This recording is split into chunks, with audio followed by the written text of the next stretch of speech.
नमस्कार, हमारे छत्तीसगढ़ में आपका बहुत बहुत स्वागत। मैं हूं प्रियंका। सबसे पहले डालेंगे नजर आज की सुर्खियों पर।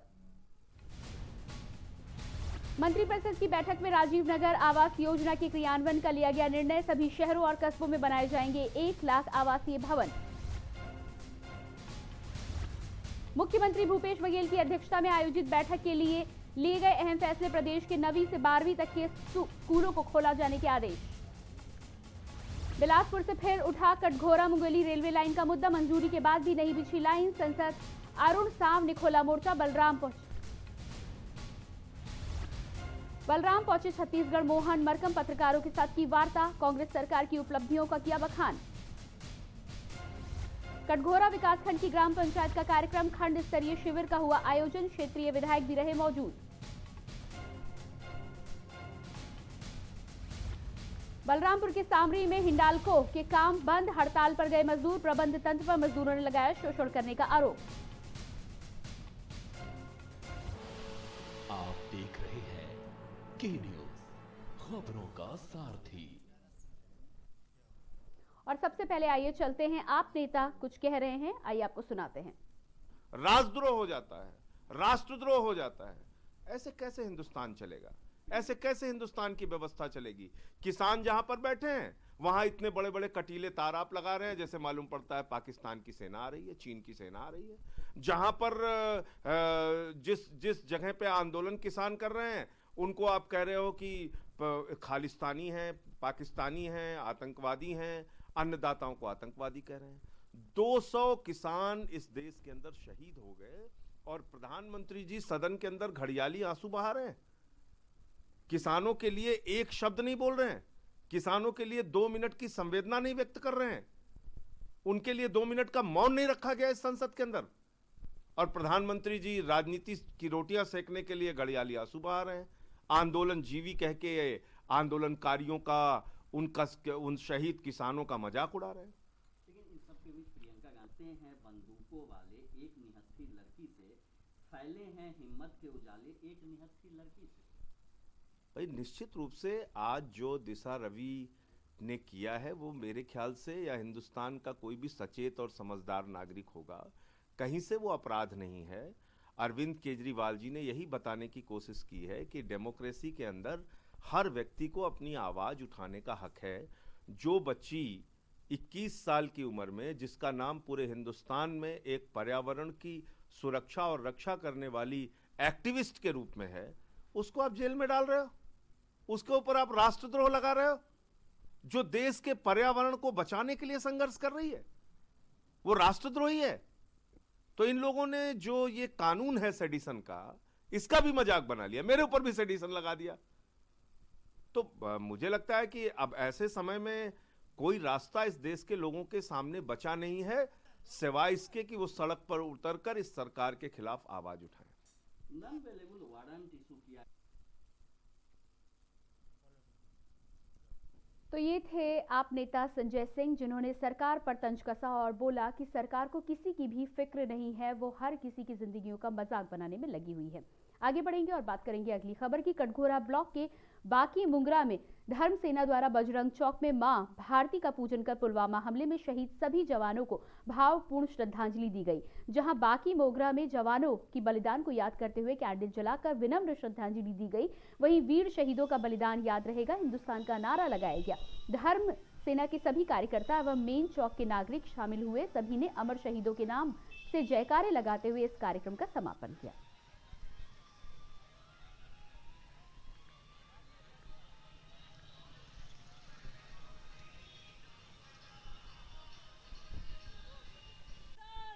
आज 14 फरवरी, आज से 2 साल पहले 2019 में जो पुलवामा अटैक हुआ था और जो अपने शहीद वीर हुए थे, उन सबको श्रद्धांजलि आज दे रहे हैं। इसलिए हम लोग दिया प्रज्वलित किया।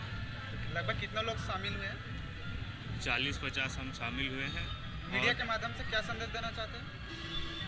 भारत पुलवामा जैसे अटैक को कहीं भूलेगा नहीं। कोरबा में वाहन चेकिंग के दौरान पुलिस कर्मियों को काफी परेशानियों का सामना करना पड़ा। कोरबा जिले पर इन दिनों कोरबा पुलिस के द्वारा 32 सड़क सुरक्षा माह मनाया जा रहा है। यातायात विभाग, जिला पुलिस व समस्त थाना चौकी पर आम जनता को बैठक कर जागरूक किया जा रहा है, मगर इसके बाद भी कोरबा जिला की जनता समझ से परे है। इसी कड़ी में बाकी मोगरा पुलिस के द्वारा शुक्ला खाड़ चौक पर वाहन चेकिंग किया जा रहा है। कुल 15 वाहन चालकों से जुर्माना वसूला गया, जिसमें बिना हेलमेट, बिना लाइसेंस के वाहन चलाना, 3 सवारी शराब पीकर वाहन चलाना शामिल है। अब शराब पीकर वाहन चलाना आम बात हो गई है। पुलिस चेकिंग के दौरान ये देखने को मिलता है, पुलिस जैसे ही शराबी वाहन चालकों को रुकवाती है तो ये देखने को मिलता है कि वह अपनी ऊंची पहुंच का धौस दिखाते हुए नजर आते हैं।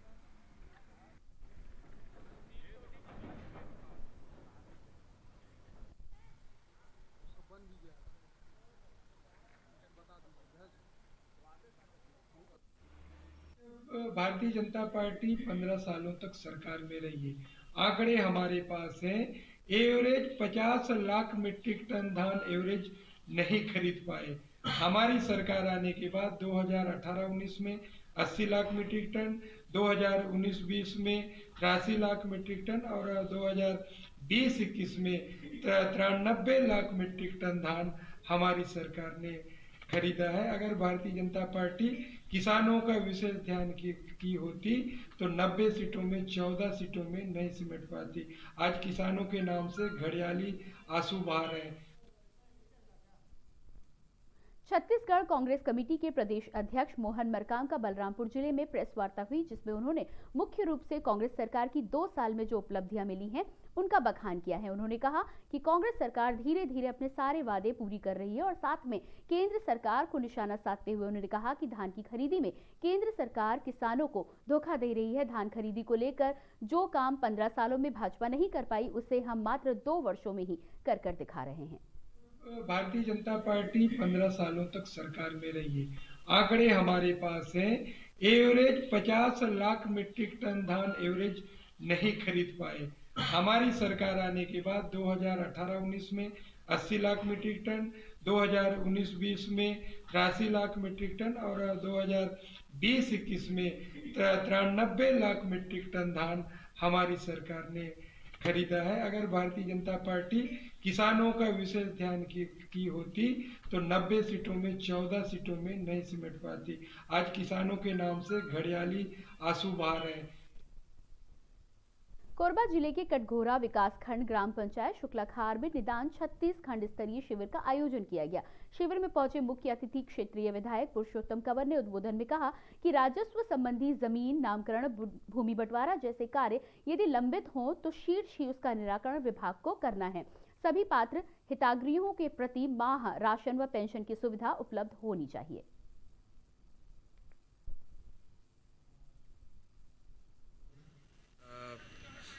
ग्राम शुक्लाखार में खंड स्तरीय निदान 36 का आयोजन किया गया था। इसमें सभी विभागों से हमें 370 से अधिक आवेदन प्राप्त हुए हैं, जिसमें सबसे ज़्यादा आवेदन जनपद पंचायत में मिले हैं। ग्राम पंचायत विभाग को 107 के आसपास हैं, दूसरा राजस्व विभाग के हैं। मौके पे हमने लगभग 250 आवेदनों पे निराकरण तत्काल कर लिया है। निदान 36 खंड स्तरीय शिविर में आज शुक्लाखार में आयोजित किया गया था। इसमें 370 सभी विभागों से आवेदन प्राप्त हुए हैं, जिससे विभागों को या संबंधित विभागों को आवेदन वितरित कर दिए हैं, उनके द्वारा निराकरण भी किया गया है। कोरबा में किराएदार के द्वारा मकान मालिक को नहीं दिया जा रहा किराया। मकान मालिक के द्वारा किराया मांगने पर किराएदार ने अपने मकान मालिक को पटक कर मारा। हालांकि मकान मालिक पैरों से विकलांग था। मकान मालिक को इतना भय हो गया कि अपनी बीवी बच्चों को किराएदार की डर से अपने ससुराल कोरबा भेज दिया। उसके उपरांत पुनः किराएदार के द्वारा अपने विकलांग मकान मालिक को पुनः रात के समय मारपीट किया गया, जिससे डरकर मकान मालिक के द्वारा सुसाइड नोट पर 4 लोगों के नाम लिखकर फांसी के फंदे पर झूलना उचित समझा और अपनी जीवन लीला को समाप्त कर दिया। मृतक की पत्नी का कहना है कि मेरे पति के साथ किराएदार के अलावा युवा कांग्रेस नेता कटघोरा के आकाश शर्मा के द्वारा भी प्रताड़ित किया गया, जिसके चलते आज मेरे पति हम लोगों को छोड़कर फांसी के फंदे पर झूल गए। मृतक के घर से मृतक के द्वारा छोड़े गए सुसाइड नोट पुलिस के द्वारा बरामद कर लिया गया है।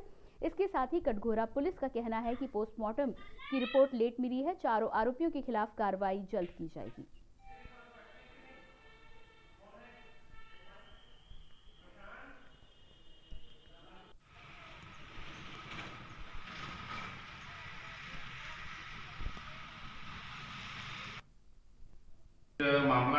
22 जनवरी को मृतक जो है बलविंदर सिंह उम्र 40 वर्ष अपने घर में फांसी लगाकर आत्महत्या कर लिया है।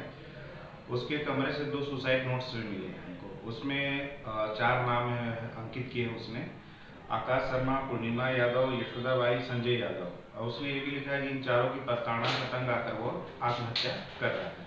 घर किराया दिए थे तो खाली कराने के लिए बोले थे, खाली नहीं किए। खाली कराने के लिए बोले तो जो करना है काम लो, खाली नहीं करेंगे, किराया भी नहीं देंगे बोले और मार पिटाई करना चालू कर दिए। किनके द्वारा मारपीट किया जा रहा था?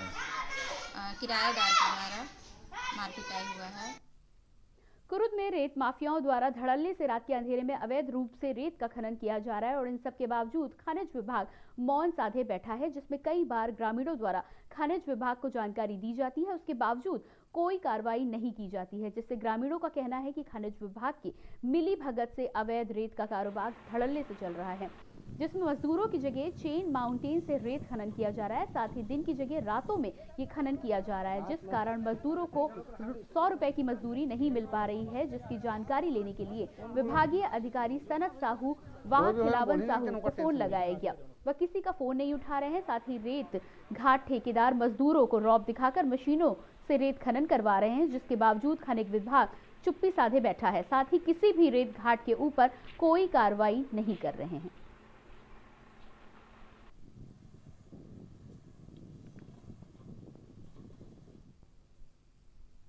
और कोरिया में मनेंद्रगढ़ के पीडब्ल्यूडी ऑफिस में इन दिनों बाउंड्री वाला निर्माण कार्य चल रहा है, जिसमें नाबालिग बच्चों से काम कराया जा रहा है। इस काम में कार्यरत मजदूरों में 4-5 नाबालिग बच्चे भी शामिल हैं। बच्चों ने कहा कि दिन भर तपती धूप में काम कराकर 150 से 200 रुपए दिन के हिसाब से दिया जाता है। सबसे बड़ी बात, बाउंड्री वॉल का निर्माण पीडब्ल्यूडी ऑफिस में किया जा रहा है। इन नाबालिग बच्चों से काम को लेकर ठेकेदार द्वारा खुला शोषण किया जा रहा है। पीडब्ल्यूडी विभाग के अधिकारी इन निर्माण कार्यों के दौरान उपस्थित होकर भी उपस्थित नहीं रहते हैं, मतलब देखकर अनदेखा कर रहे हैं। पूरा जिम्मा ठेकेदार के भरोसे छोड़ दिया जाता है, इसलिए यहाँ इन ठेकेदारों की मनमानी चल रही है, जबकि सरकारी नियमानुसार इंजीनियर अधिकारियों का कार्यस्थल का निरीक्षण करना अनिवार्य है। निरीक्षण ही नहीं, कार्य की गुणवत्ता पर भी सवाल उठाए जा रहे हैं।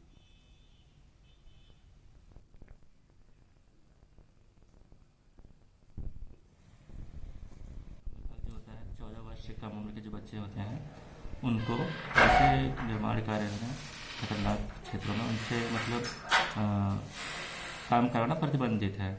तो इसके लिए अभी हाल ही में सर्वे हुआ है पिछले मंथ, तो इससे सबकी जानकारी जुटाई जा रही है। उसके माध्यम से उनका रेस्क्यू किया जाएगा या फिर उनके लिए जो भी है आवश्यकता के अनुसार उनको बाल संरक्षण गृह में भेजा जाएगा। इंडियन प्रीमियर लीग के 14वें सीजन की मिनी ऑक्शन लिस्ट में छत्तीसगढ़ के 5 खिलाड़ियों के नाम शामिल हैं। इनमें छत्तीसगढ़ क्रिकेट टीम के कप्तान हरप्रीत सिंह भाटिया, अमनदीप खरे, शशांक सिंह, शुभम अग्रवाल और शुभम सिंह शामिल हैं। ऑक्शन में इन सभी खिलाड़ियों का बेस प्राइस 20 लाख रुपए रखा गया है। इसके लिए 18 फरवरी को चेन्नई में ऑक्शन होगा। पहले भी 3 खिलाड़ी शामिल हो चुके हैं। चयनित रायपुर के शशांक सिंह को राजस्थान रॉयल्स ने इस साल रिलीज कर दिया है। उनको करीब 2 साल पहले टीम का हिस्सा बनाया गया था। हरप्रीत सिंह भाटिया को मध्य प्रदेश की ओर से खेलते हुए Kolkata Knight Riders, Pune warriors और आरसीबी ने खरीदा था, जिनके खिलाड़ी का चयन हुआ था। Harpreet Singh Bhatia left hand batsman, right arm medium pacer गेंदबाज है। आईपीएल में 4 मैच खेल चुके हैं। वह Kolkata Knight Riders, Pune Warriors, Royal Challenger Bangalore के सदस्य भी रह चुके हैं। Amandeep Khare right hand batsman, Shubham Agarwal right arm leg spinner, right hand batsman है। आईपीएल में 1 मैच खेल चुके हैं, जो कि गुजरात लायंस के सदस्य रहे हैं।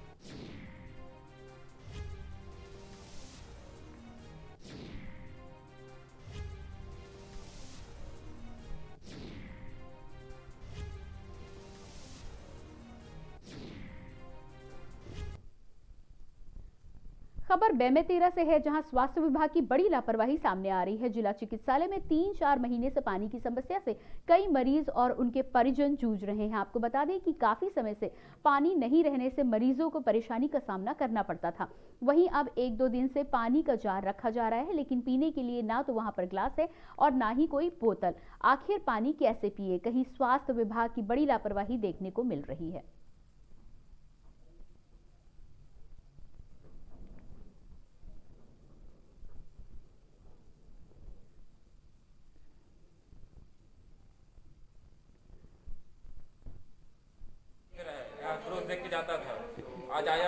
पास भी नहीं है। गर्मी का दिन है भी, अब पैसा दे के पीते हैं, कभी 1 रुपये भी रहता नहीं, 10 का नोट है, 1 रुपये के लिए कहाँ जाएंगे।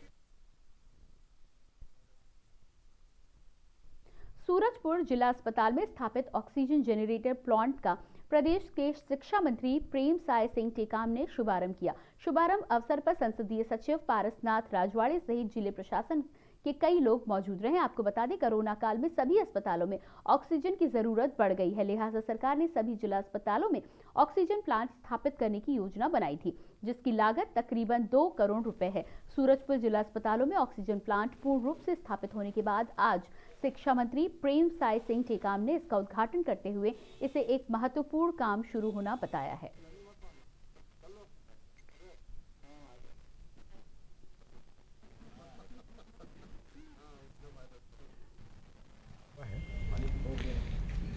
ये प्रत्येक ज़िले में लग रहा है और एक ऐसा प्लांट है जो ओपन स्पेस से एयर सक करेगा और फिल्टर करके प्लांट में देगा जहाँ से सिलेंडर में भर्ती होगा।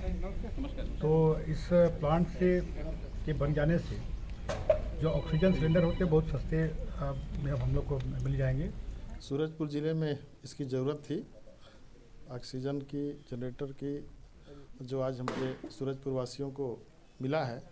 इसका लाभ हमारे पूरे ज़िले वासियों को मिलेगा, क्योंकि ये बहुत बड़ा एरिया पड़ता है सूरजपुर ज़िला, और अभी संभाग स्तरीय में बीजापुर में था, यहाँ पर नहीं था। काफ़ी दिनों से इसकी मांग चल रही थी और इसके बन जाने से यहाँ के मरीजों को आवश्यकता अनुसार गैस भी मिल जाएगा। लाइट की किसी कारणवश नहीं रहता, उस समय जनरेटर रहने से नियमित लाइट का सुविधा उपलब्ध रहेगा। तो इसमें एक बहुत बड़ा सौगात हमारे स्वास्थ्य विभाग को सूरजपुर जिले को मिला है। कश्मीरी छात्रों के सहारे देश में दहशत फैलाने वाली आतंकी साजिश का खुलासा हम लगातार करेंगे, लेकिन उससे पहले लेंगे एक छोटा सा ब्रेक। जल्द होते हैं हाजिर।